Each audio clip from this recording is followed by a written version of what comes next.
30 سنة مرت على مصر اتجسدت في خلال فيلم واحد، الفيلم اللي توقع ثورة يناير 2011 قبل حدوثها بسنتين، وناقش الأحوال الاجتماعية والسياسية بشكل جريء جدا، وكان مليء بالخبايا والأسرار والرمزيات اللي جه الوقت إننا نكشفها.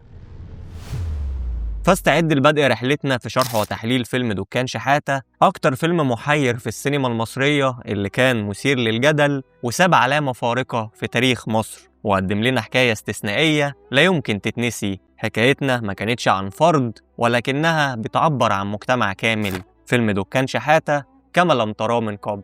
أكشن!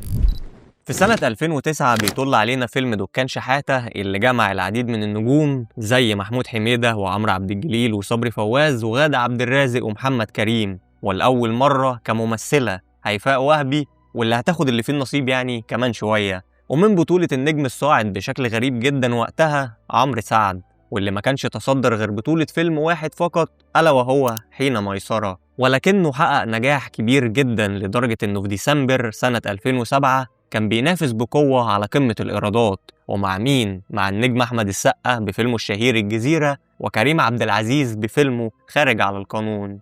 فبنلاقي إن فيلم دكان شحاتة كان مرتقب جدا لعدة أسباب، منها مثلا إن الجمهور هيشوف عمرو سعد في تجربته التانية، وزي ما وصف بنفسه إنها بتكون الأهم في حياة الفنان، هل هي ولادة نجم ولا نهاية قصة قبل ما تبدأ؟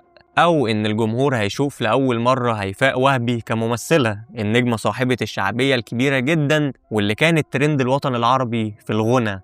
ولكن الأهم من اللي فات ده كله إن الفيلم لخالد يوسف، المخرج صاحب الأعمال المثيرة للجدل واللي بتكون دايما مختلفة سواء بالإيجاب أو السلب، وقدر في سنوات قليلة جدا يسيب بصمة في عالم السينما المصرية. يعني كانت آخر أعماله وقتها فيلم الرئيس عمر حرب اللي نزل في سنة 2008، واللي بالمناسبة يعني عملت عنه حلقة قبل كده ممكن تبقى تروح تشوفها. وكمان في سنة 2007 قدم لنا فيلم هي فوضى وفيلم حين ميسرة، والاتنين كانوا مع المؤلف ناصر عبد الرحمن، واللي بيشتركوا سويا للمرة الثالثة في فيلمنا النهاردة دكان شحاتة، الفيلم اللي هتتفرج عليه دلوقتي فتفتكر انه اتعمل بعد احداث يناير، ولكن للمفاجأة انه كان قبلها بسنتين. كان دكان شحاتة الفينالة بتاعته هي اللي متنبئة ثورة 25 يناير بس. فتعالوا نشوف ازاي ده حصل.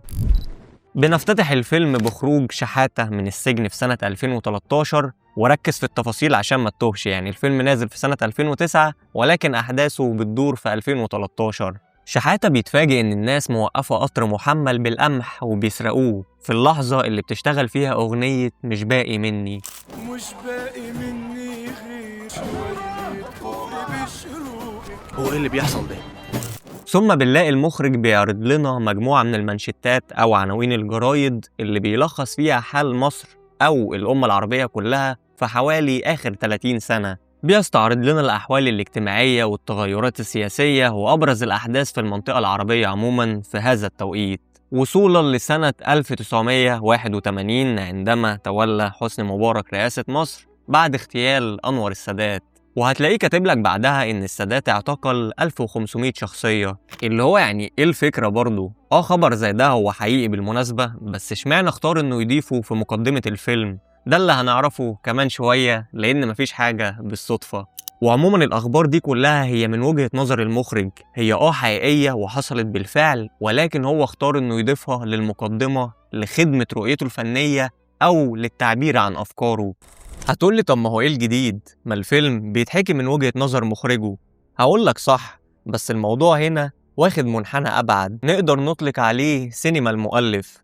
هتقولي ودي تطلع ايه يا عمدة؟ بص، سينما المؤلف هو تيار سينمائي يعتبر المخرج فيه هو المؤلف، حتى ولو ما كانش هو المؤلف الفعلي للفيلم، بمعنى انه بيطبع رؤيته الخاصة على كل عناصر الفيلم، مش مجرد بيحول النص المكتوب لصورة، لأ، ده هيخلي النص السينمائي هو اللي يعبر عن إحساسه وعن أفكاره وكمان عن رؤيته للقضايا. نفس الأسلوب اللي كان بيميل ليه يوسف شاهين في أفلامه، واللي من تلميذه خالد يوسف. أيديولوجية وأفكار خالد يوسف مسيطرة على الفيلم وطاغية حتى على الجانب الفني، وهنتكلم عن ده بالتفصيل. بس أهم أفكاره اللي محتاجين نعرفها عشان نفهم من خلالها الفيلم إنه يساري ناصري.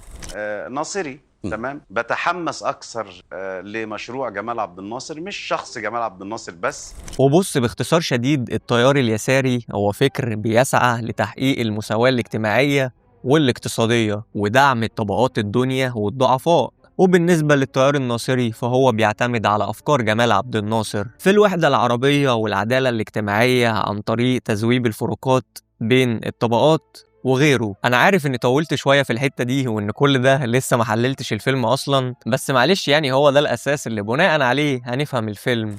بعد ما الافتتاحية بتخلص بتبدأ أحداث فيلمنا في الماضي مع حجاج اللي بياخد مراته عشان تولد ابنها في الصعيد. ايه العربيات دي؟ قام جايين يقبضوا على حد تاني، عمال يقبض على العالم. وبتلاقي بتعدي من جنبهم عربية حكومة، والمخرج هنا مش بيشير لأن شحاتة هيتسجن في المستقبل، لأ، ولكن بيوريك إن الاعتقالات شغالة في عهد أنور السادات.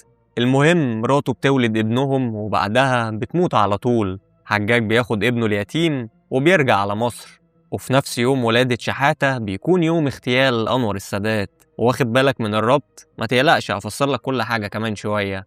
حجاج شغال جنايني في فيلا دكتور مؤنس، واللي كان من ضمن الشخصيات اللي بيتم اعتقالها، وبكده انت فهمت السبب من وجود الخبر ده. ان شاء الله يطلعوه بسرعه زي ما عملوا معاه قبل سابق. الحكومه خلت الدكتور مؤنس، محدش عارف هيخرج امتى. وفعلا دكتور مؤنس بيخرج، الفيلم ما صرحش بده يعني بشكل مباشر، ولكن واضح انه كان من بيت سياسي. محمد حسني مبارك يؤدي اليمين الدستورية. انا هنا بتكلم بيها ابوك بيقعد مع مصطفى باشا النحاس. دكتور مؤنس بيخرج بيلاقي حجاج بيبيع الفاكهة اللي بتفيد من الجنينة، وهو منها يصرف على اللي شغالين في الفيلا. انا هديلك حته الارض اللي في ركن الجنينه هناك دي، وكمان تاخد مكان البرجوله دي تبني عليه دكان صغير. عايز ولدك لما يرجع يولع فيا انا والعيال.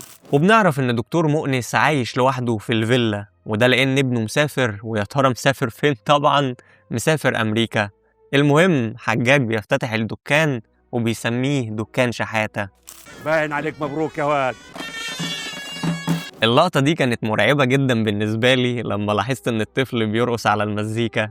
بيكبر شحاتة شوية وبنلاحظ ان اخواته مش حابينه، وده لانه من ام مختلفة عنهم.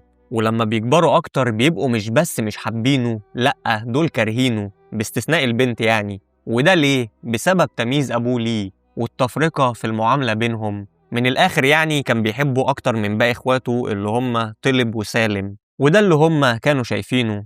وانت هنا أكيد يعني جه في ذهنك قصة سيدنا يوسف عليه السلام. طب هل تفضيل حجاج لشحاتة على باقي إخواته ده حقيقي؟ هقولك أيوة، وده شيء ملحوظ من خلال أحداث الفيلم. طب هل ده واقعي؟ الإجابة هتكون برضو أيوة.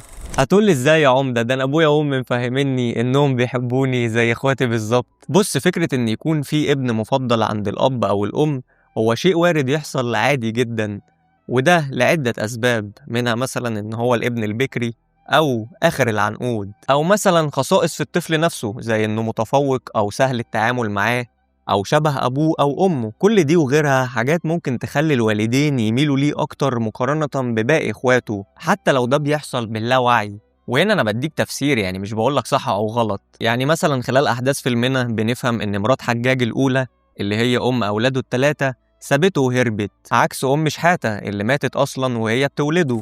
يا ناري لو عارف مكان هروح اقتلها، معيش شعارها يطول عيالها. هتقولي طب ده مش حرام يعني؟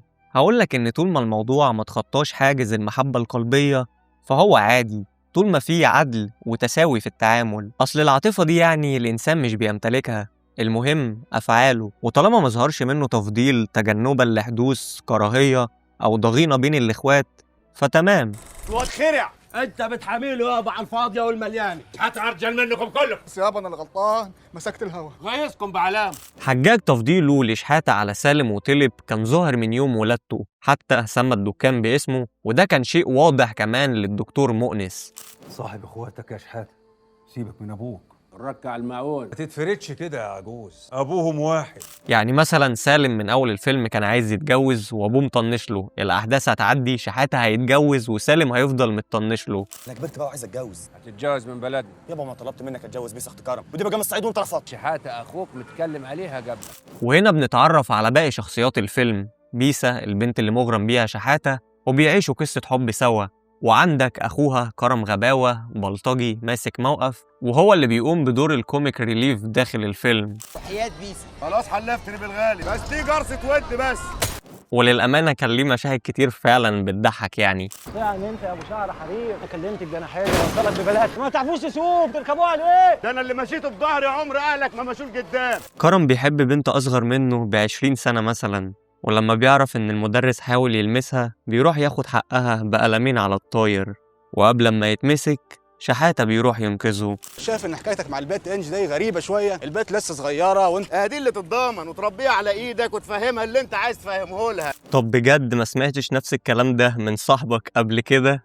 المهم إن فعلا كرم بيخطب إنجي. مساء الفل يا ام هندي. اندي، هو انت من البلد اللي بيقولوا الجيم ديم؟ لا، من اللي جنبيها، انا حتى ده اتجوزها، بس بسرعه حتى ابوك الاحسن سايب الموقف لوحديه.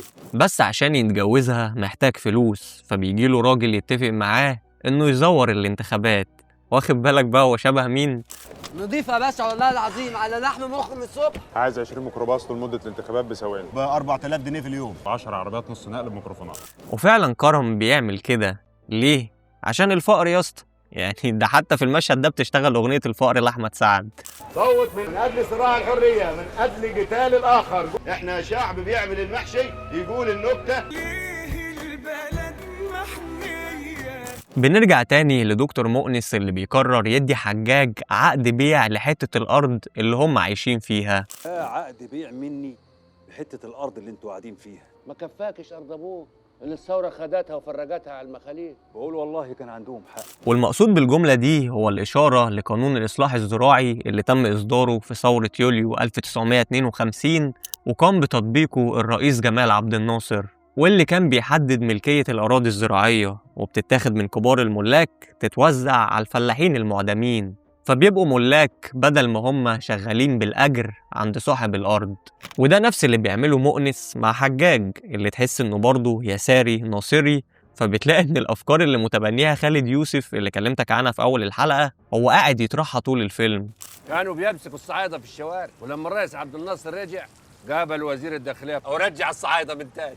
الفكرة إن ده كان زيادة قوي على الفيلم، يعني بجد بجد هو فعلا زيادة، وخلى لغته الخطابية واضحة جدا. هات صوره الرئيس شمال شويه غطي بيها الشرخ بتاع الحيط. الشيخ كبير قوي يابا، الصوره ما تغطيش كلها. يعني دي مش رمزية خلاص، يعني مفيش مباشرة أكتر من كده.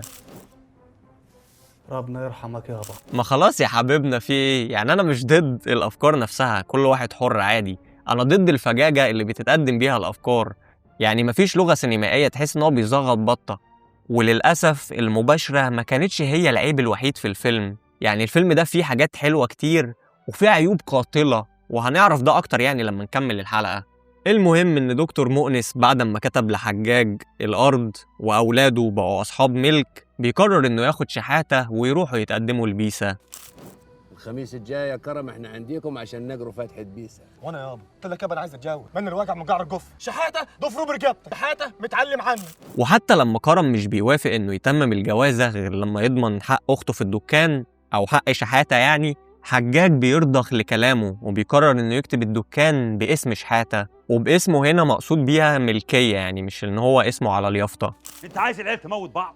غدارين زي امه. ما طالب وسالم يستولوا على الدكان ويطردوه بعد موتي بساعتين. انت بتاخد بطارك من امهم فيهم يا راجل، انت بتضحك على نفسك بانك خايف من الواد كرم الصايع لا يحرم شحاته من بيس. بس شحاتة رفض إن ده يحصل، بالرغم من إنه شاف أخوه الكبير طلب جايب ست في الدكان وكمان بيسرق فلوس من الدرج، ولما اعترض أخوه التاني سالم ضربه وشتمه. وبكده كرم مش هيتمم الجوازة، وده لأنه خايف على مستقبل أخته مع شحاتة. اما ابوك يموت اخواتك هيفحصوك تحت رجليهم بالدسم، وهيمرمطوا اختي دي معاك لو انا دوستها لك. انت عارف ان اقدر اقطعهم حتت، بس ابقى حمار لو عملت كده لانهم اخواتي. حجاج بياخد شحاتة وبيروح يطلب كيلو سمين، وواخد بالك من اليافطة اللي فوق العربية، وهكذا بقى طول الفيلم. يعني كل يافطة كانت بتقول حاجة. المهم إن حجاج بعد الأكلة دي هيتعب ويرقد في المستشفى. راكك بس ابوك يموت وانا نغنغكم. وفعلا أكل أطعمة غنية بالدهون بكثرة في كبر السن ممكن يعمل مشاكل في القلب، وعموما يعني دي من الحاجات القليلة اللي تم التمهيد ليها في أول الفيلم أصلا. بطل تاكل ليا علشان صحتك، لونك مخطوف يا حجاج. وبيموت حجاج، الحدث اللي هيغير مجريات الفيلم تماما. وكمان دكتور مؤنس بيتعب هو كمان وبيسافر يتعالج بره. إخوات شحاتة مش هيستنوا عليه، هيخلصوا الدفنة من هنا ويطردوه من الدكان والفيلا في ساعتها. فين ختم ابوك يا شحاته؟ اهو النهارده في كلام تاني، مات اللي كان بيحميك يا شحاته. حد فينا شافك في حته تاني هيقتلك. هتقول لي يا عمده طب بالنسبه لاختهم نجاح انت ما ذكرتهاش خالص لحد دلوقتي. هقول لك عشان هي شخصيه خامله، وللامانه غادة عبد الرازق كانت تستحق مساحه دور اكبر من كده تتناسب مع موهبتها. طب اقول لك على حاجه، سيبك من المساحه خالص، لان اوقات بيكون دور مشهد او اتنين ومع ذلك يكون مؤثر ويعلق معاك، انما شخصيه نجاح شوف هي موجوده طول الفيلم كله ولكن ملهاش تأثير. جرب كده تشيلها من الفيلم مش هتحس بأي تغيير. شخصيتها ملهاش ملامح، دور ملوش دور. هي بس متجوزة راجل ناطع اسمه علي وبتقول لإخواتها طول الفيلم ما تظلموش شحاتة، ما تأذوهوش، بس كده. بنرجع نكمل أحداث فيلمنا مع محمود ابن الدكتور مؤنس اللي بيرجع من السفر عشان يبيع الفيلا. الدكتور ما جاش معاه؟ لا مش راجع، بيتعالج في امريكا. ويلكم. ده سفير دولة أجنبية عايز يشتري الفيلا، عارضين عليكم $1,000,000 لأن مش معقول بيت سفير يبقى فيه دكانة فاكهة. وعشان البيع يتم لازم شحاتة يكون موجود ويمضي معاهم، فبيصحوا تاني يوم يلاقوه نايم عادي قدام الدكان. طبعا بيوهموه ان هم ندمانين على اللي عملوه معاه وحسوا انهم غلطانين وبيرجعوا له ختم ابوه. اعرضوا عليه البيع. نبقى نبهناه وباظت الطبخه. ده دكان ابوي ولا بفلوس الدنيا بيعه. ادي مفتاح دكان ابوك، احنا ما نبيعش ريحه ابونا. والاغنيه اللي في المشهد ده هي مش اغنيه للاطفال ولكنها اغنيه سياسيه كتبها الشاعر حسن رياض وغنتها جمالات شيحه. والغوز قامت على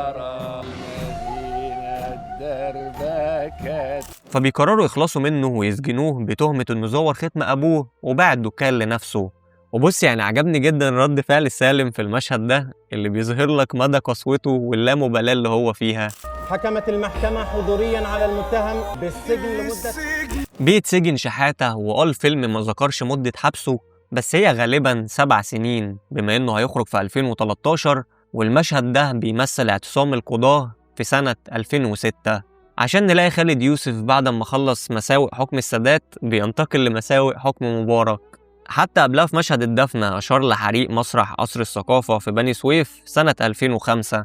شحاتة جوه السجن وعلى الجانب الآخر بره إخواته باعوا الدكان، بل إن كمان أخوه سالم ما استكفاش بكده، ده راح اتقدم لبيسا. نقرا الفتح. حلو الخاتم ده، خلاش عليك يا كرم. حلو الخاتم ده، وريني كفاياك يا كرم. انا ماليش في سالم، انا استنى شحاته لغايه ما يرجع. وبالرغم من رفضها ولكن بتفشل محاولاتها وبيتم إجبارها على الجوازة في الآخر. ده الليله ليلتي، ده كاتب كتابك النهارده. على جتتي يا كرم. لا على سالم. وحتى محاولاتها في إنها تمنع نفسها عنه بتفشل لأن سالم ما عندوش دم أصلاً.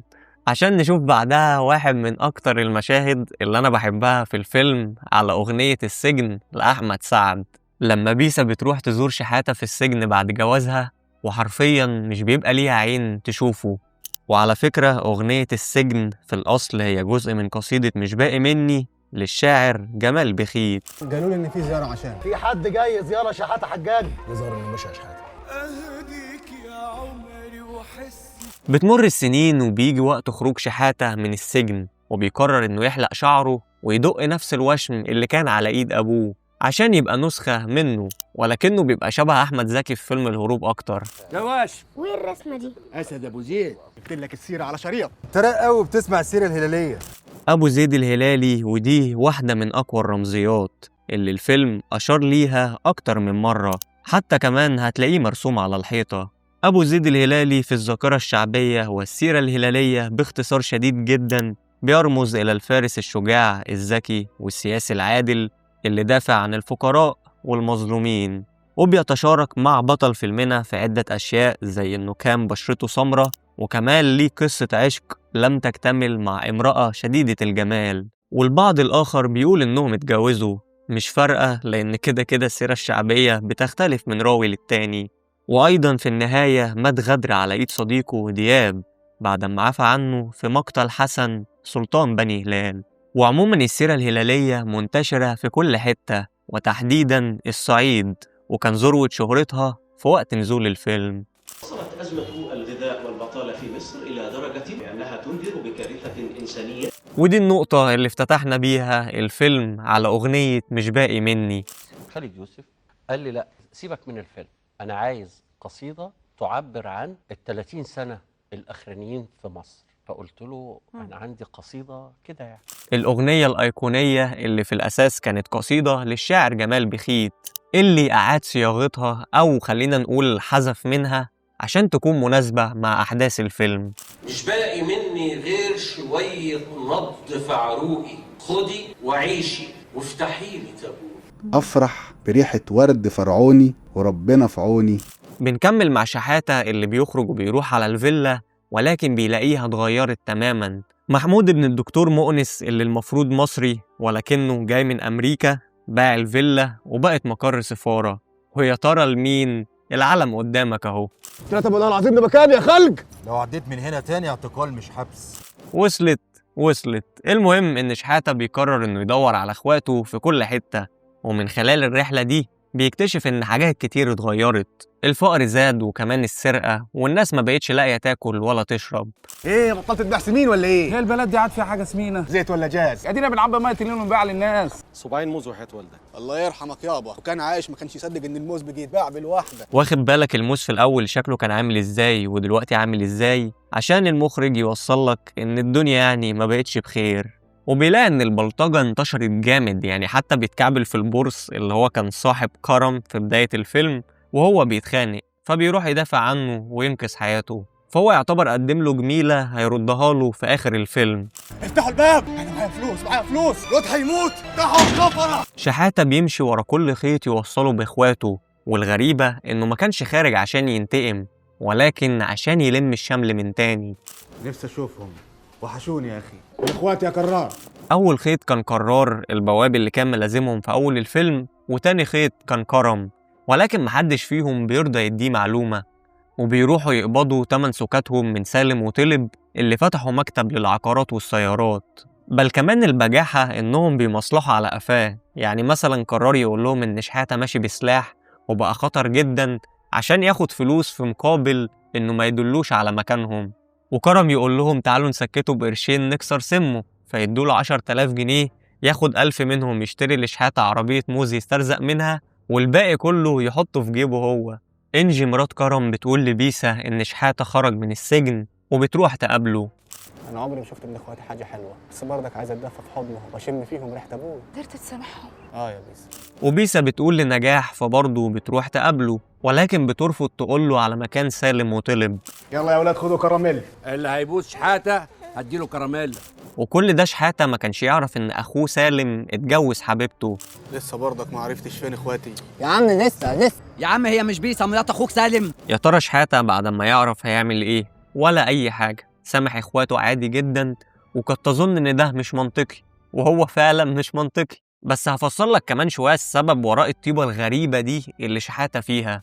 شحاتة عارف ان سالم اتجوز بيس. شحاتة مش عايز فلوس منينا، شحاتة عايز ياخد بطارة وتربيسة. البورس بيرد الجميل وبيجهز رجالته لما بيعرف عنوان إخواته، وبيروح يدل شحاتة عليهم. وأخيرا شحاتة بيروح يقابل طلب بابتسامة وفرحة على وشه. سالم بينهي الحكاية وبيقتل شحاتة في المشهد اللي بتشتغل فيه أغنية مين يهمه لإنصاف. مين يهمه بلاش تجاوب على السؤال. وشوف حتى لما البورس بيوصل برجالته وبيقول لشحاتة هاخد لك حقك بيرفض. اوعى تعمل لهم حاجة يا عم، انتوا ضاربينك بالنار. اخواتي يا ابن الكلب. وهنا خليني أقول لك إن شحاتة هو مش شخصية حقيقية، هو رمز للقيم والطيبة والأمل اللي بيموت في النهاية على إيد سالم اللي بيمثل الوحشية والعنف، عشان يوصلك المخرج في النهاية إن بقتل الطيبة العنف والبلطجة هم اللي هينتشروا ويسودوا في البلد كلها. وعلى فكرة كذلك باقي شخصيات الفيلم هي غير واقعية، ولكن كل منهم بيرمز لشيء أو عدة أشياء، ونفس الكلام بينطبق على الأماكن زي الفيلا أو الدكان، وانت ودماغك بقى. ثم بيجي المشهد الأخير اللي بيشمل مجموعة لقطات لانتشار الفوضى والصراعات والسطو في الشوارع. كان دكان شحاتة الفينالة بتاعته هي المتنبئة بثورة 25 يناير بس. المشهد اللي اعترضت عليه الرقابة وطلبت حذفه سنة 2009 لما فيه من نظرة تشاؤمية يعني للمستقبل. ما هو أحداث الفيلم كانت بتدور في المستقبل اللي هو سنة 2013، يعني بعد 4 سنين من وقت نزول الفيلم أصلاً. ولكن المبررات اللي قدمها خالد يوسف بأن المشهد مفهوش إساءة وإنه مجرد رسالة تحذيرية إننا ما نوصلش لكده، عارف إنه يعدي. بس السؤال المهم هنا، يا ترى ده إيه علاقته بالفيلم؟ وهل بعد كل ده نقدر نقول عليه إنه كان فيلم حلو أصلاً ولا لأ؟ ده اللي هنعرفه في نهاية الحلقة. فجهز لي نفسك كده بقى عشان اللي فات من الحلقة كوم واللي جاي كوم تاني خالص. الفيلم ده حقيقي يعني بجد بجد هو محير جدا. كان فيه حاجات حلوة كتير وحاجات سلبية كتير قوي برضو. عموما خلونا بس الأول نعدي سريعا كده على عناصر الفيلم. الكادرات ما كانتش مبهرة، ولكن يعني التصوير كويس ومونتاج رائع. شايف ان هم ادوني تجربة بصرية مرضية، واستخدام الماسكينج في المونتاج ادى لمسة حلوة كده للفيلم. خالد يوسف يعني معروف ان الممثلين بيظهروا معاه بشكل مختلف، وهو عايز اقول ان ادارته للمجاميع في الفيلم ده هي حقيقي مبهرة. واختياره ان لهجة الفيلم تكون صعيدية شايف انه كان اختيار موفق، واتعملت بشكل كويس. يعني حتى هتلاقي المصطلحات مختلفة بشكل ملحوظ. بالنسبة للأداء التمثيلي فأغلبهم كان في حالة جيدة. عندك محمود حميدة، هو فعلا ممثل تقيل. صبري فواز برضو عجبني في الفيلم ده، وبحس عموما انه مش واخد حقه على الساحة، وان عنده اكتر من كده، بس اختياراته هي اللي بتكون غريبة شوية. عمرو عبد الجليل دايما ليه اسلوب فريد كده، وبيخليك ما تشوفش حد غيره في الدور اللي هو بيقدمه. بالنسبة لعمرو سعد، هو حقيقي ممثل موهوب، وانا عن نفسي يعني بحب اعماله القديمة اكتر. لو قلنا مثلا ان بداية ظهوره بقوة على الساحة في سنة 2007، فلحد 2017 ده قمة توهجه. ال10 سنين دول تحس انه فعلا كان بيمثل فيهم بجد وبحب كده.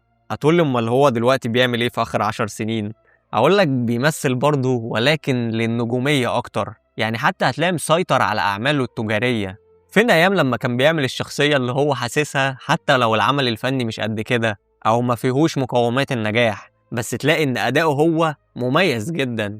وعلى فكرة هو بيعبر بعينه كويس جدا، وتعتبر اقوى ادواته وفعلا بتميزه. بس برضه ما اقدرش ارمي كل اللوم عليه، لان السوق نفسه خلال السنين دي اتغير، وكذلك الجمهور. ولو ان احب اشوفه الفترة الجاية يعني في عمل يكون على مستوى فني يليق بموهبته فعلا. نرجع للموسيقى التصويرية اللي بجد عظيمة وأيقونية ليحيى الموجي، واللي شاركوا فيها أيضا أحمد سعد. والفيلم ده ليه ألبوم غنائي، نفس الفكرة اللي كلمتك عنها في حلقة وثائقي أغاني تترات المسلسلات، موجودة وبتطبق هنا.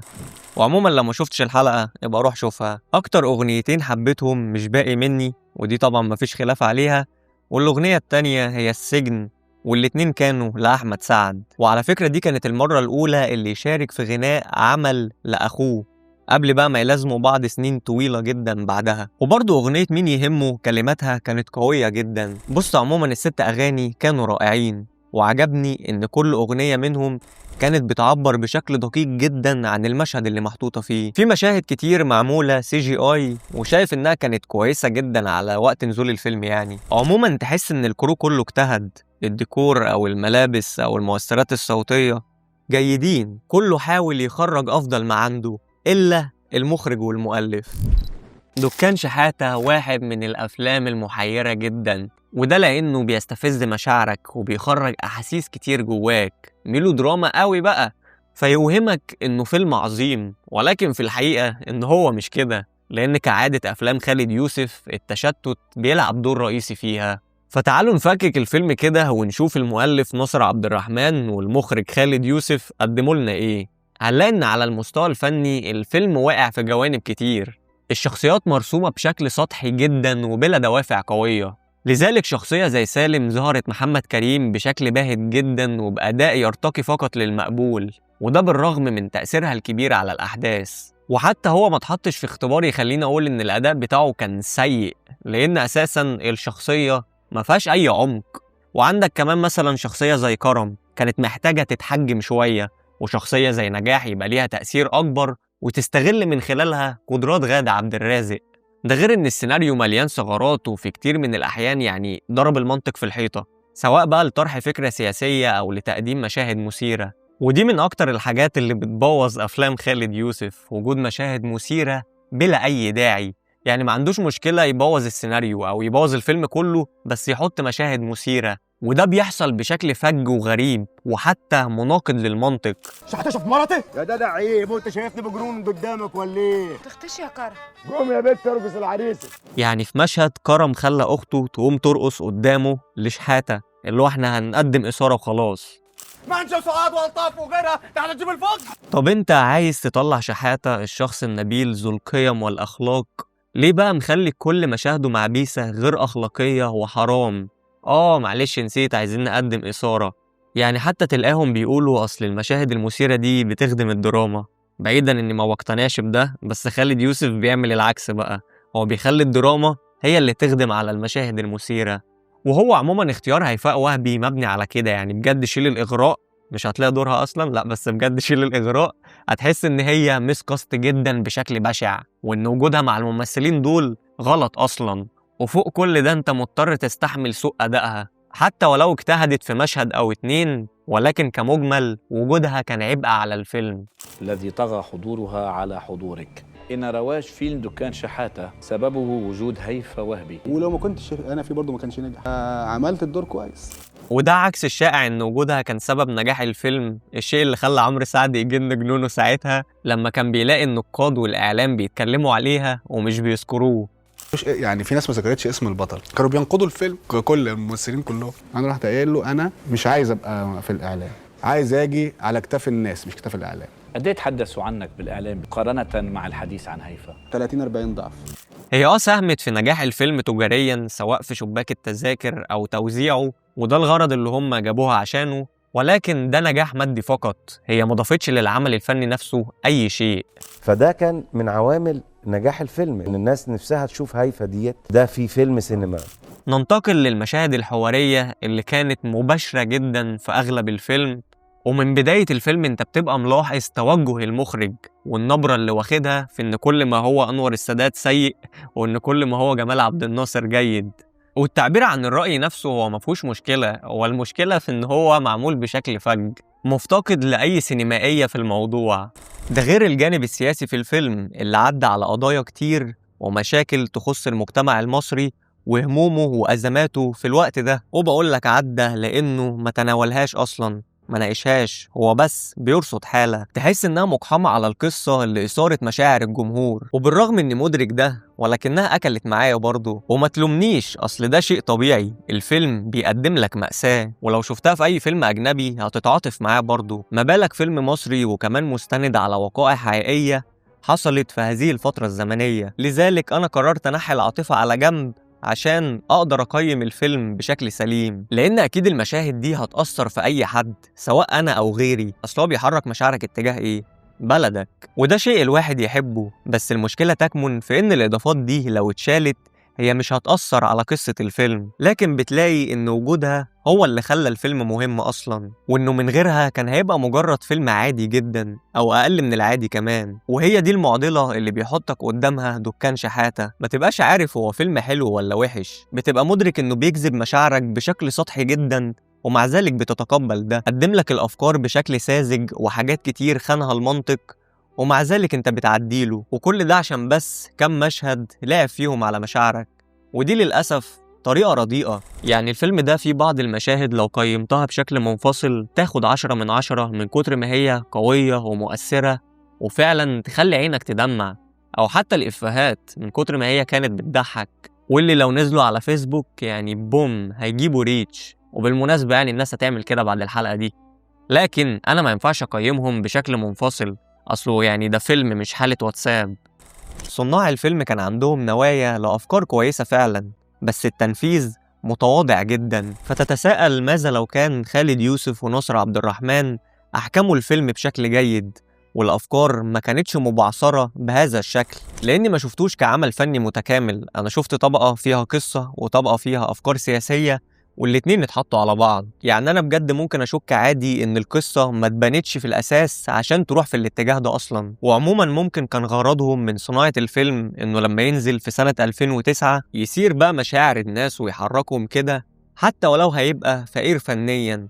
ده شيء وارد برضه، لان بص حتى في المشهد ده وكلامهم عن تشي جيفارا اللي يعتبر رمز للثورة في العالم كله.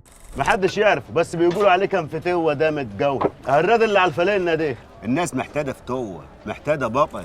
بس برضه للأسف ده ما يسندكش لو الفيلم واقع وفيه مشاكل كتير، ومش هيعوضها إنك تلعب على جذب المشاعر برضه. أصل استعطاف الجمهور لوحده مش كفاية عشان يخليك تعمل فيلم رائع. وهي دي الحيرة الدائمة اتجاه خالد يوسف. أفلامه بتكون بوتنشال لشيء عظيم جدا، ولكنها عمرها ما بترتقي في النهاية لأنها تكون عظيمة فعلا. وده اللي بيخلي نظرتك لخالد يوسف دايما في محل شك، هل هو مخرج عظيم فعلا ولا لا؟ ولكن الشيء اللي هنتفق عليه إنه كان دايما جريء في المواضيع اللي بيقدمها، ونفس الشعور اتجاه دكان شحاتة. هل هو حلو أو وحش مش فارقة، لأن الأكيد إنه كان فعلا فيلم استثنائي.